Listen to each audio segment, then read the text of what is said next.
Great day, super achievers. Turiya Hodge here, along with my girl, Suzanne Hart.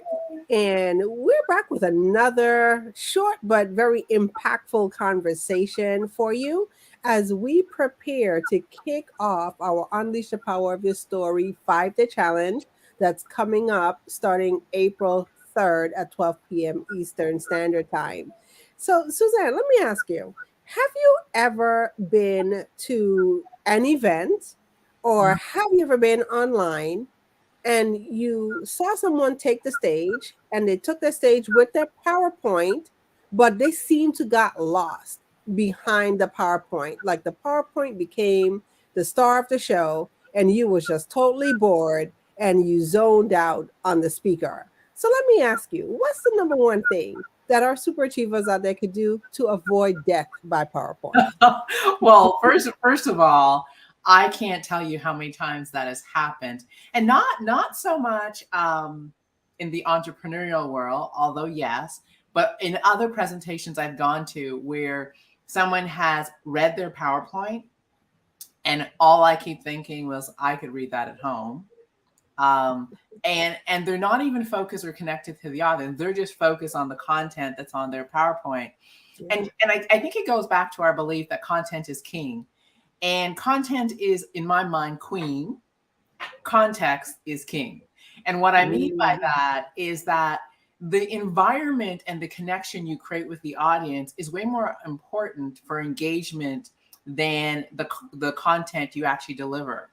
And when you create that environment, you are able to actually have them hear your content much better. So one of the reasons people do that is their presentations are often very content heavy, and they're really obsessed with giving so much information that they in their mind they can't memorize it all, not remembering that an audience can only absorb so much. And I always tell anyone I work with, the audience can only absorb 3 things in a short period of time. Don't give them more than 3 things. They can only really absorb 3 things.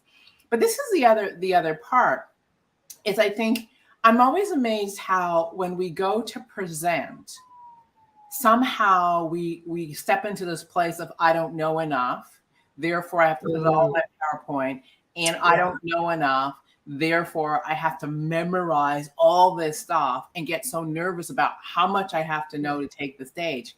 And I remember when I started training, my coach used to tell me, Suzanne, no one knows what you're supposed to present. Only you do. If you miss something, no one's going to know. And I was like, well, that's really true. And he said, however, if you keep it super simple and you create engagement, the audience will think you're brilliant.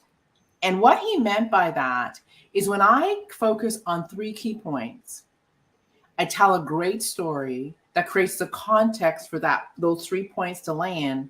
And I give 3 simple points and I provide a little bit of content, another story, and some movement and engagement with the audience. They actually think I'm brilliant. Why? Because I'm talking to them. And I've always remembered that. So I use PowerPoint all the time. But as you know, Suzanne does not like to read on stage. So her PowerPoints are beautiful pictures. It's about 3 words for the audience who needs to read something. That allows me to be guided by my PowerPoint, but it frees me up to really just stay connected to the audience. Yeah. And I really do have to admit, I was that person. Probably I killed my audience with the PowerPoint, but I know I definitely died by the PowerPoint because I was one of those people that have the PowerPoint, but I spoke way faster than the slides on the PowerPoint. So either which way, still a hot mess. And so this is exactly the reason why it has been such a joy and an honor to work with you on the Unleash the Power of Your Story and putting together the 5-day challenge, because one of the things that we are sharing with our super achievers, our coaches, our consultants, our trainers, and also our course creators who desire to create the impact in the marketplace, we have merged together simple talk structures and templates that we're going to be sharing. And then we're going to show you whether you are on a live stage or whether you're on a virtual stage or whether Zoom and social media, how these things will allow you to show up powerfully. And the result of that, you're going to be able to get recognized, hired, and paid what you're worth.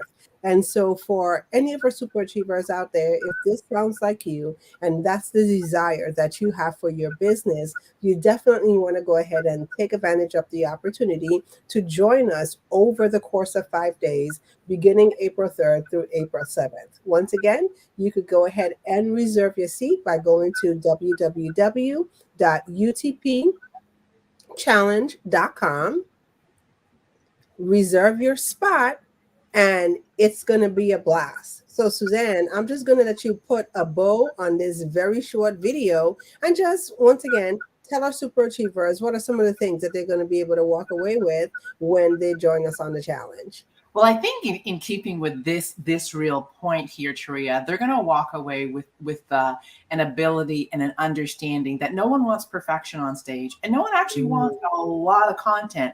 They want to get to know you. I truly believe that you are the first sale. So we're going to give you two structures. We're going to give you our storytelling structure, so you can tell a story that plays like a movie, and we're also going to show you how to figure out what story to tell.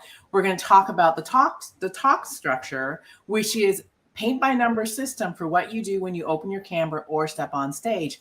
And then we're going to talk a little bit about engagement and how do you stay connected with an audience.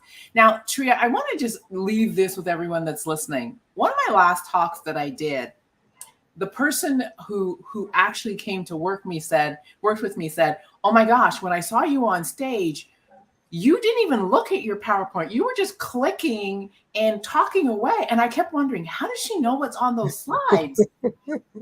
and he said, "You were so engaged with the audience. I just really had to know what you were doing." Now, this was the interesting thing, and this is what I want people to get. If I asked him what content I taught, he could not tell me. But what he remembered was the story I told. Yeah. I want you guys to get this. He remembered the story I told, and he remembered my connection with the audience. He remembered me. Yes. Right? And that was enough for him to come to my table and say, "I need to figure out what you're doing, and I need to actually start working with you." Wow. Right?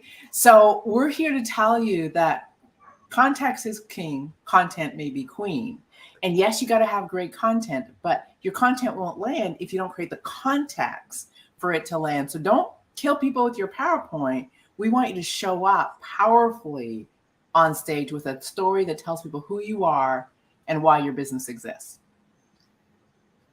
Absolutely. I love it. So once again, take a minute to click on the link in the description, and we will definitely see you on April 3rd. Take care, everyone. Bye-bye. Absolutely. Bye-bye.